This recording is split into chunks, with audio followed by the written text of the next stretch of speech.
ট্রাম্পের মাথায় সবসময় মনে হয় ঘূর্ণিঝড় চলে হেলিকপ্টারের প্রপেলারের মতো। তার একের পর এক উদ্ভট আর পাগলাটে সিদ্ধান্তে এবার সত্যি ত্যক্ত-বিরক্ত হয়ে উঠেছে নিজের দেশের মানুষই। তাই সকল ধৈর্যের বাঁধ ভেঙে গর্জে উঠেছে ওয়াশিংটনের রাস্তায়। একটাই দাবি, অনেক সহ্য করেছি, এবার বিদায় নাও ট্রাম্প।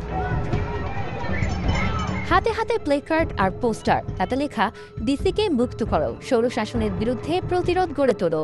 আর সবচেয়ে জোরালো স্লোগান, ট্রাম্পকে বিদায় করো। স্লোগানে স্লোগানে উত্তাল হয়ে উঠেছে শহরের প্রতিটি মোড়। বিক্ষোভকারীদের অভিযোগ, ট্রাম্প রাজনীতিকে পরিণত করাচ্ছেন একেবারে সেনাঘাঁটিতে। ন্যাশনাল গার্ড, ফেডারেল পুলিশ, এমনকি অভিবাসন দপ্তরের আইসি এজেন্ট পর্যন্ত নামানো হয়েছে রাস্তায়। মানুষ বলছে এটা আইন শৃঙ্খলা রক্ষার নামে এক ধরনের দখলদারিত্ব।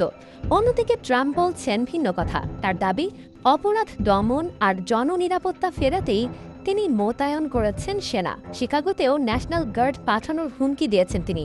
কিন্তু সমালোচকরা বলছেন বাস্তবতা একেবারেই উল্টো। বিচার বিভাগের পরিসংখ্যান অনুযায়ী ওয়াশিংটনে সহিংস অপরাধ নেমে গেছে গত ৩০ বছরের মধ্যে সর্বনিম্ন পর্যায়ে। তাহলে কেন এত সেনা? ডেমোক্রেট নেতারা বিষয়টিকে সরাসরি দেখছেন ফেডারেল ক্ষমতার অপব্যবহার হিসেবে। কারণ যুক্তরাষ্ট্রের ৫০টি অঙ্গরাজ্যে ন্যাশনাল গার্ড থেকে গভর্নরের নিয়ন্ত্রণে, কিন্তু ওয়াশিংটন ডিসি সরাসরি প্রেসিডেন্টের অধীনে।